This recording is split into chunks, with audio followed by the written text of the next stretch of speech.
Lucas 18, versículo 1 ao 8. Diz assim a palavra do Senhor. Então Jesus contou aos seus discípulos uma parábola, para mostrar-lhes que eles deviam orar sempre e nunca desanimar. Ele disse: em certa cidade havia um juiz que não temia a Deus, nem se importava com os homens e as mulheres.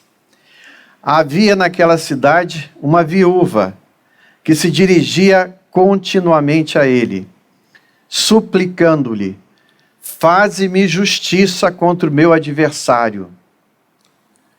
Por algum tempo ele se recusou, mas finalmente disse a si mesmo: embora eu não tema a Deus, nem me importe com os homens e as mulheres, esta viúva está me aborrecendo. Vou fazer-lhe justiça para que ela não me venha me importunar.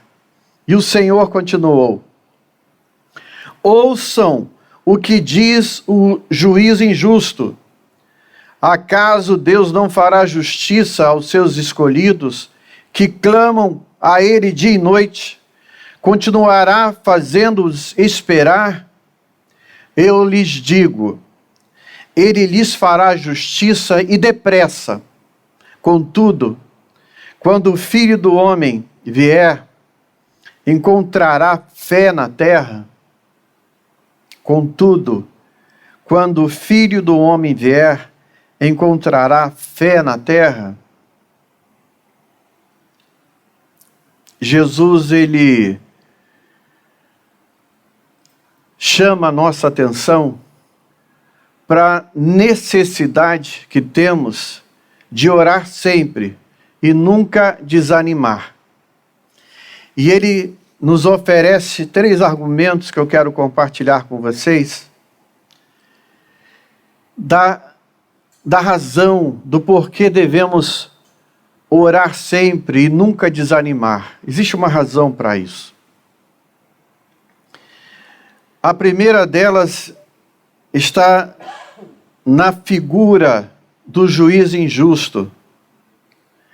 Este homem não temia Deus, não se importava com as pessoas, com os homens, com as mulheres. Lucas 18, 2, e no versículo 4 e 6, destaca muito bem isso. Ele disse: em certa cidade havia um juiz que não temia Deus, nem se importava com os homens. Por algum tempo ele se recusou, no caso de atender a viúva, mas finalmente disse a si mesmo: embora eu não tema a Deus e nem me importe com os homens e com as mulheres, esta viúva está me aborrecendo.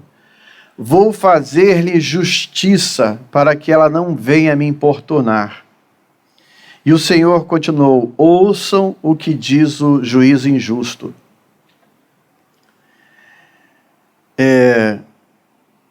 A ideia é que esse juiz, que não temia Deus, não se importava com ninguém, só pela razão de não ser mais importunado, ele atendeu ao pedido dessa viúva. E eu lembrei aqui de Números 23, do versículo 19, que diz que Deus não é homem para que minta, nem filho do homem para que se arrependa. Acaso ele fala e deixa de agir? Acaso promete e deixa de cumprir? Se este juiz injusto, que não teme a Deus e nem se importa com as pessoas, atendeu ao pedido dessa viúva, e pela simples razão de não ser incomodado mais, Deus com certeza vai ouvir as nossas orações. A gente no argumento da viúva persistente, da viúva obstinada, você pode ler esse texto e pensar assim: eu não tenho essa disposição. Eu não sei se eu seria capaz de insistir como essa viúva insistiu e ser tantas vezes ressachada, e ser tantas vezes desprezada, e ela continuar, insistir, e até cansar esse juiz injusto que não temia a Deus e nem se preocupava com as pessoas. É possível que você não tenha essa disposição. É possível que você se sinta tão humilhado, tão humilhada, que você desista logo e fique com seu prejuízo. Mas a gente tem algo a aprender com essa viúva persistente. O que levou essa viúva a se apropriar do direito dela?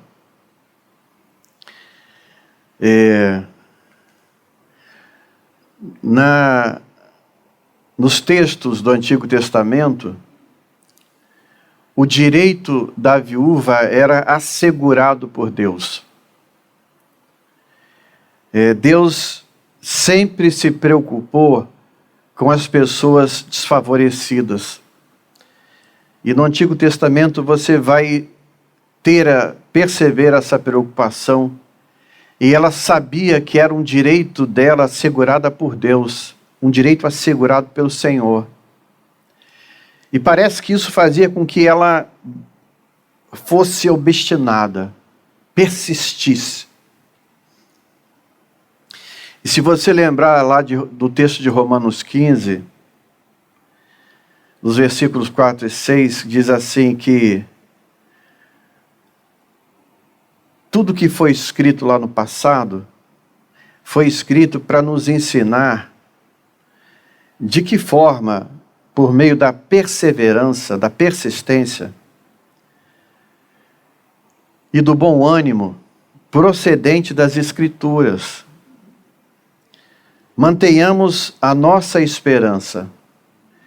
Ele diz que os ensinamentos foram escritos para que a nossa perseverança, o nosso bom ânimo e a nossa esperança fossem mantidos. E que Deus concede perseverança e ânimo e dá um espírito de unidade, segundo Cristo Jesus. Quem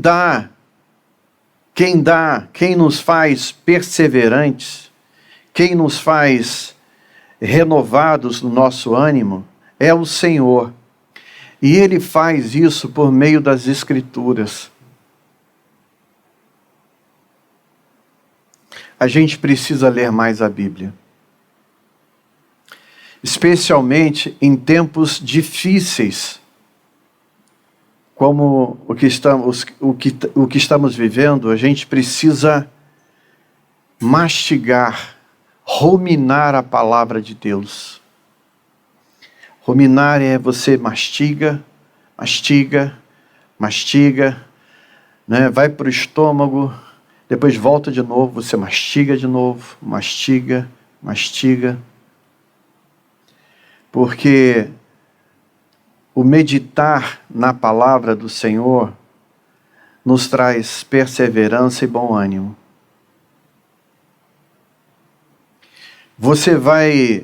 Não é à toa que a gente tem dificuldade de meditar, de separar tempo para estar diante da palavra de Deus. Parece que há uma força, há uma intenção do nosso inimigo de fazer com que você não tenha tempo para meditar na palavra. E a gente deve buscar meditar na palavra. Se você não consegue fazer isso sozinho, busque parcerias. Busca alguém para ler a palavra junto com você, para meditar na palavra junto com você. Porque é desse ato de meditar na palavra que vem a perseverança e o bom ânimo, que vem essa obstinação para você não desistir da bênção que Deus tem para você, da transformação de vida que o Senhor tem para você. Tem outros textos que confirmam que é essa meditação na palavra que gera em nós essa perseverança, porque é Deus, é a palavra de Deus, é Deus agindo em nós. Filipenses 2:13 diz assim que é Deus quem efetua em nós tanto o querer quanto o realizar, de acordo com a boa vontade dele. Pode ficar tranquilo que vai chegar uma hora que você não vai conseguir ir mais adiante. As nossas forças vão se exaurir, o nosso ânimo vai acabar e a nossa persistência também. Isso faz parte, é da nossa condição humana. E onde é que eu renovo? Onde é que eu renovo a minha esperança, a minha persistência, a minha perseverança e o meu bom ânimo? Romanos 15 diz que é em meditar na palavra de Deus. É em compartilhar a palavra de Deus com outra pessoa. É orar nessa palavra do Senhor. Isso faz com que eu seja renovado no meu bom ânimo, seja renovado na minha perseverança, na minha persistência, na minha obstinação, na relação com o Senhor. Quando Jesus fala que nós precisamos orar e não desanimar, ele está dizendo que nós precisamos estar sempre na relação com Jesus, com Deus, sempre, sempre. Porque se estivermos sempre nessa relação, vinculado a essa relação, a nossa perseverança ela vai sendo renovada sempre, o nosso bom ânimo é renovado sempre. Porque Filipenses 2:13 diz que quem efetua em nós o nosso querer, quanto o nosso realizar, é a vontade de Deus na minha e na sua vida. E Filipenses 1:6 diz algo também muito especial para a gente, que a gente precisa lembrar disso. Está dizendo assim: eu estou convencido que aquele que começou a boa obra em vocês vai completá-la. O problema é que quando meu ânimo ele se esgota e a minha persistência acaba, eu saio, eu me desconecto dessa relação com Deus. Eu me desconecto dessa provisão que há no Senhor para a minha vida e para a sua vida. E aí fica muito difícil. Tem várias situações que me fazem desconectar dessa comunhão com Deus. Frustração, a demora da bênção que eu venho pedindo a Ele, né? Decepção com Deus. Você não entende o que Deus está fazendo na sua vida. Insegurança com Deus. E o problema é que se o meu foco estiver na bênção que eu quero receber, você fica refém dessa bênção.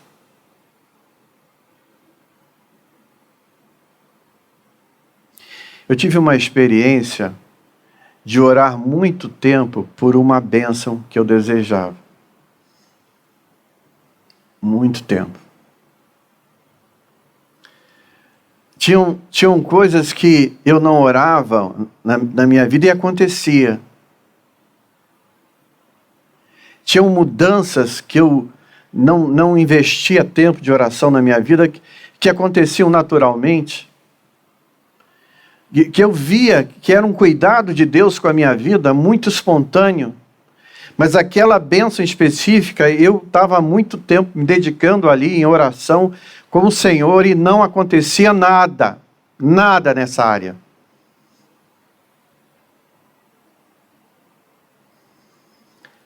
E eu fui percebendo que eu estava ficando muito chateado com Deus. Não estava entendendo. O Senhor me dá coisas que eu não peço. E o que eu quero, o que eu desejo, o Senhor não me entrega.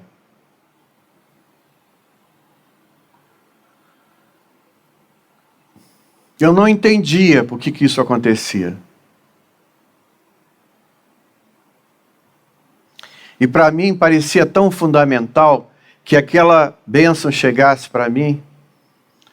E Deus me favorecia em tantas outras áreas que eu achava, poxa, Senhor, eu nem preciso disso que o Senhor está me dando. Eu preciso disso aqui, que há tantos anos eu venho orando.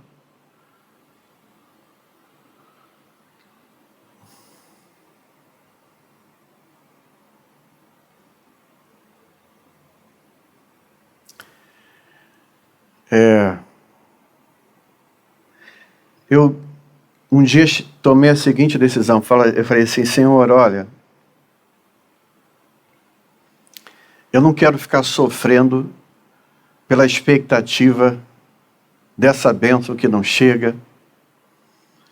Eu sei que o Senhor me abençoa em tantas outras áreas, mas nessa, por alguma razão que eu não entendo, eu tenho pedido explicações ao Senhor, o Senhor também não me explica nada.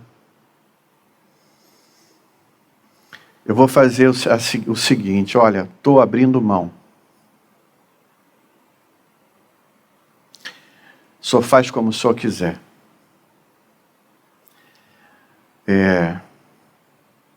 Mais importante para mim é estar bem com o Senhor.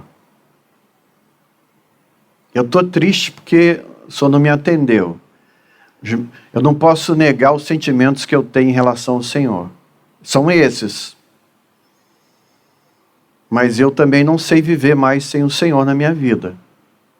E eu não quero viver mais. E eu não quero viver brigando com o Senhor. Então estou abrindo mão.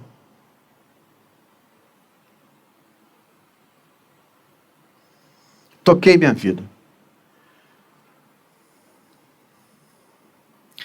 Depois de algum tempo, eu esqueci dessa bênção, que eu orei tantos anos. Ela chegou. E para minha surpresa, eu achei que ela era uma bênção tão grande, que ia mudar tanto a minha vida. Para minha surpresa, ela teve muito pouco efeito na minha vida. E quando eu olhei para a bênção, ela era tão irrisória.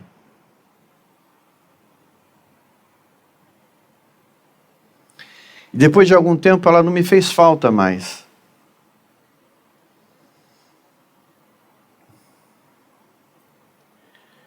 Porque, queridos, a bênção mesmo só tem uma, que é a nossa reconciliação com o Senhor. Essa é a única bênção. A bênção que nós recebemos na nossa vida foi que o Senhor enviou o Filho dele por amor de mim e de você. Essa bênção faz toda a diferença. As outras não afetam tanto a vida da gente. Eu achava que eu não seria feliz se aquela bênção não chegasse. E eu me dei conta que eu vivi muito bem sem ela. E quando ela veio, não fez muita diferença para mim. Na minha vida não teve muito impacto.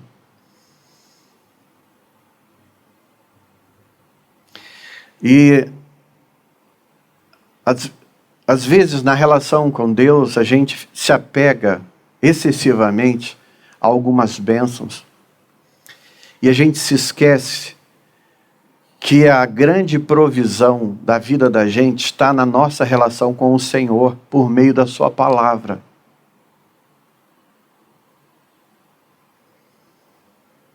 É o que está lá em Romanos 15.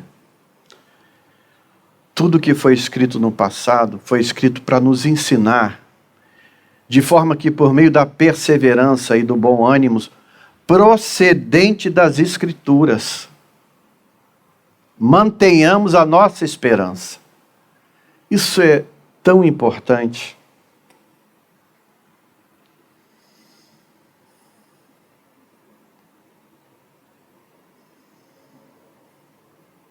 Isso é tão fundamental. O terceiro argumento está na figura do justo juiz, né? Lucas 18, 7 e 8 diz assim: acaso Deus não fará justiça aos seus escolhidos, que clamam a Ele dia e noite? Continuará fazendo-os esperar? Eu lhes digo, Ele lhes fará justiça e depressa. Contudo, quando o Filho do Homem vier, encontrará fé na terra? Eu me dei conta que essa justiça foi feita em Cristo, nos reconciliando com o Senhor, com essa relação de amor, de graça e misericórdia. E que hoje Jesus está disponível para mim por meio da palavra, da meditação na palavra. E essa palavra, ela produz em mim um ânimo renovado, uma esperança, uma persistência que se renova a cada dia.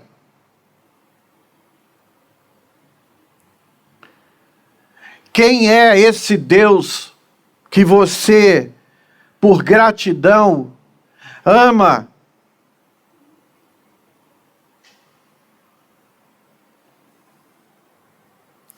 Eu fui lá na Bíblia, tem alguns versículos que falam desse Deus para a gente. Deuteronômio 31:8, olha só. Quem é esse Deus que te ama?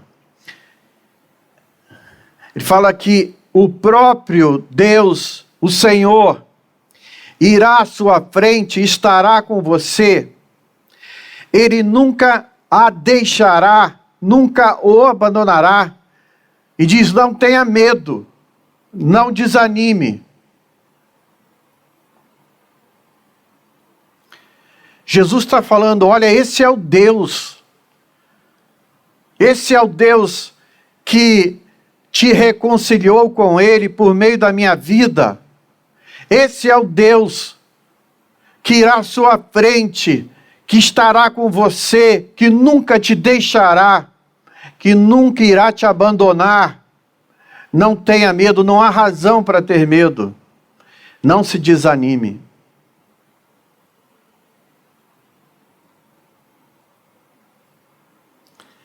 Eu já falei para vocês da historinha da bicicleta e da espingarda, né, de espoleta, do Natal. Mas eu não falei para vocês que eu acho que o meu pai viu a minha frustração tão grande porque eu queria a espingarda de espoleta e ganhei uma bicicleta linda, que no dia seguinte ele me trouxe um outro presente. De manhã, ele me deu um outro presente, que era um boliche de madeira, muito bonito. E foi jogar o boliche comigo no quintal da nossa casa.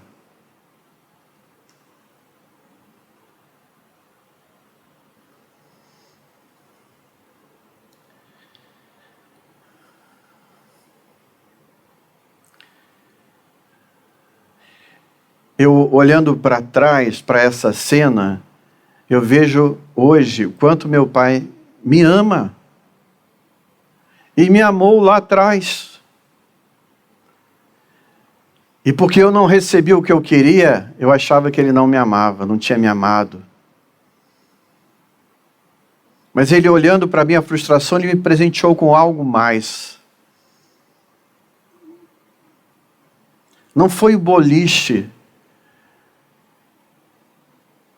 mas foi a atitude do meu pai, o amor e o cuidado que ele teve de me presentear com algo a mais.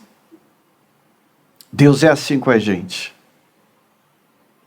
Deus te ama tanto que Ele sempre tem um algo a mais para te presentear. Mas eu levei muitos anos para entender isso. Eu levei muitos anos apegado à espingarda de espoleta que eu queria. Eu tinha uma bicicleta linda. Eu levei muitos anos para curtir aquela bicicleta. Porque eu fiquei triste, ressentido, magoado, porque o meu irmão recebeu a espingarda de espoleta e eu não. A espingarda de espoleta durou 3 meses na mão do meu irmão, quebrou. A bicicleta durou anos, aquele boliche durou anos. O amor do meu pai por mim até hoje. O amor de Deus por você sempre. Deus tem muito amor por você. A gente precisa aprender que a bênção da nossa vida é estar na relação com Deus reconciliado pela justiça de Jesus. Não a nossa própria, mas a de Jesus, como a gente pregou na semana passada. Isaías 48 diz assim, versículo 17,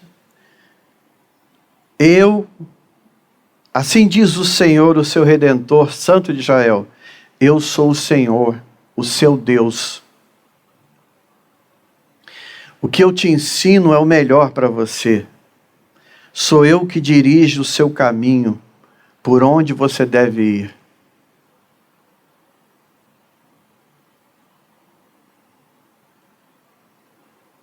É muito difícil a gente abrir mão do que a gente deseja para receber o que Jesus deseja para você.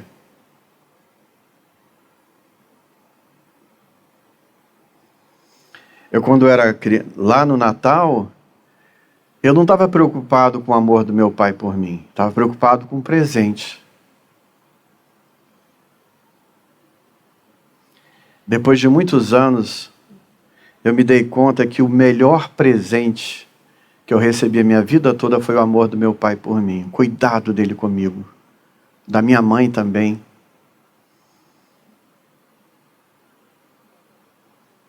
O melhor presente que Deus tem para mim e para você é o amor dele por nós.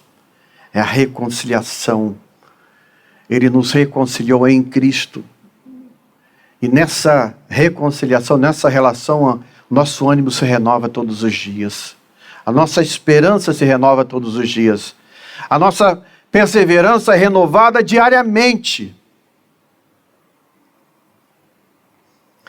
Para terminar, eu quero só lá no Salmo 94 também fazer a referência a quem é esse Deus com quem a gente se relaciona. Isso está na palavra. Eu preciso ler para conhecer esse Deus. Lá no Salmo 94 diz assim, versículo 14 a 22, diz assim, olha, o Senhor, o Deus, nosso Deus, não desampara o seu povo e jamais abandona a sua herança. E diz assim, não fosse a ajuda, o cuidado de Deus, já estaríamos habitando no silêncio. E o salmista fala, quando os meus pés escorregaram, o teu amor leal, Senhor, me amparou. Quando a ansiedade já me dominava no íntimo, o teu consolo trouxe alívio à minha alma.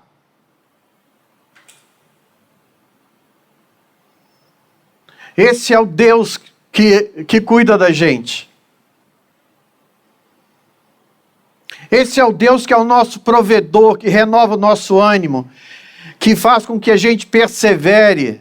É por isso que Jesus fala: persevera na oração, se mantenha na relação com o Senhor, com esse Deus, e expresse a Ele a gratidão por tudo que Ele faz na sua vida.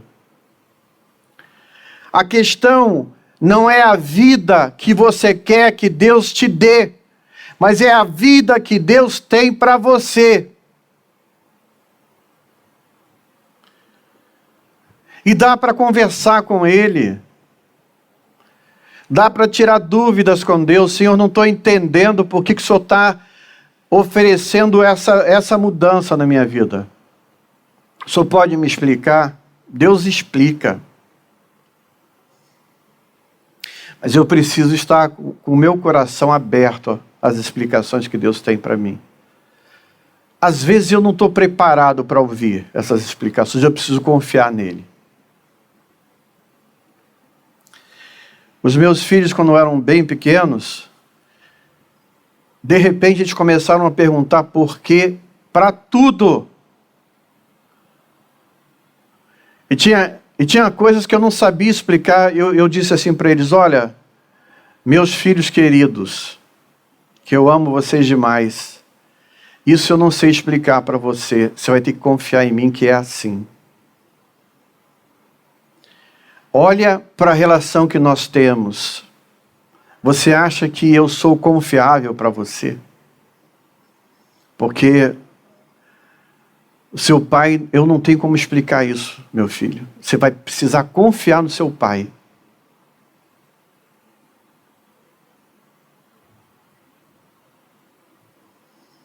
Tem coisas na nossa existência, na nossa vida com Deus, que a gente precisa confiar. Não tem como a gente entender. Talvez lá na frente a gente entenda muitas coisas. Talvez muitas coisas fiquem sem entendimento, mas é necessário que haja confiança. A pergunta que Jesus está fazendo é: você confia em Deus? Quando Ele voltar, você vai saber conhecê-lo, discerni-lo? Há confiança no seu coração em relação ao que Deus tem para você? A vida que eu tenho hoje é tão diferente da vida que eu sonhei para mim, da vida que eu orei para Deus, tão diferente. Se Deus dissesse para mim há 30 anos atrás: essa é a vida que eu tenho para você, eu ia dizer: não quero, Senhor. Há 30 anos atrás eu não queria a vida que eu tinha hoje. Mas se Deus perguntasse para mim: Carlos, está satisfeito com a vida que eu te dei, que você tem hoje? Eu ia dizer assim: louvado seja o Senhor, que não me deixou viver a vida que eu queria há 30 anos atrás.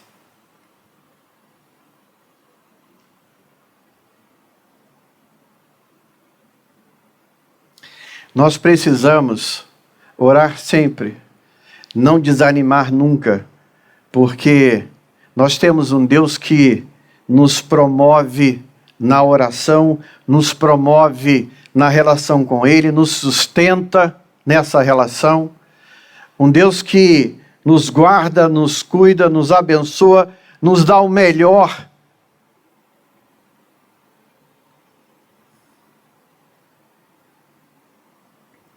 E a gente precisa se manter e compreender que a maior bênção que nós recebemos de Deus, e a bênção que é fundamental para a minha vida, para a sua vida, foi Ele ter enviado o Filho dele para morrer na cruz por mim e por você. Está lá em João 3,16.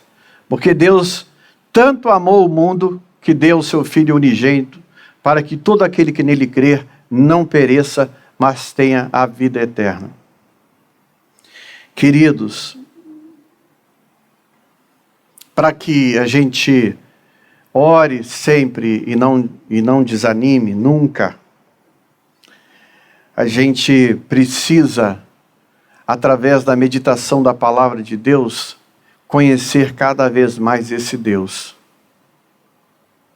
conhecer cada vez mais esse Deus que te ama tanto, que cuida tanto de você. E é esse conhecimento de Deus que vai fazer com que você persevere na oração, persevere na sua vida com Ele, que renove o seu ânimo, renove a sua esperança. Amém, queridos? Fecha seus olhos aí para a gente orar. E eu vou pedir a banda para já vir aqui para frente.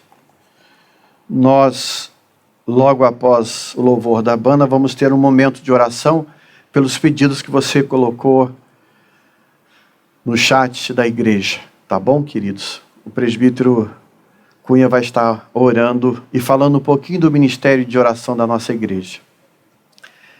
Senhor amado, eu quero te louvar e te agradecer, porque a tua relação em Jesus Cristo é a maior bênção das nossas vidas. É a maior bênção da nossa vida. Louvado seja o teu nome por isso. Pai amado, eu quero orar para que meu irmão e minha irmã que está nos assistindo agora experimentem dessa presença do teu Espírito Santo na nossa vida. Experimente dessa presença do teu Espírito Santo em suas vidas, em nome de Jesus. Amém.